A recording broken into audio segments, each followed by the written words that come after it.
உண்மையாகவே தாழ்த்தப்பட்ட மக்களுக்கான பொருளாதாரம் மேம்படணும், அவர்கள் கல்வி தரம் உயரணும், அவர் வாழ்க்கையில முன்னேறணும், அவர்களுக்கு இருக்கிற துன்புறுத்தல்கள் நீக்கப்படணும் என்பதை கருத்தில் கொண்டு மிகப்பெரிய போராட்டங்களை வழிநடத்தினாரு.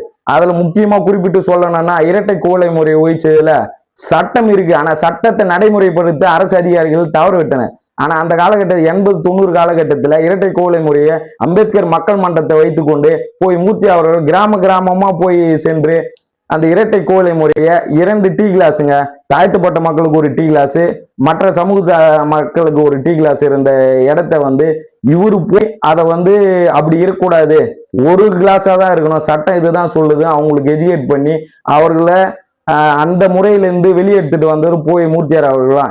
இன்னைக்கு நம்ம பெருமையா சொல்லிக்கலாம், காவல்துறையில அதிக அளவில் பாத்தீங்கன்னா தாழ்த்தப்பட்ட மக்கள் பங்கேற்று இருக்கிறாங்க, இன்னைக்கு காவல்துறையில இருக்கிறாங்கன்னா அதுக்கும் மிக முக்கியமான காரணம் போய் மூர்த்தியார் அவர்கள். ஏன்னா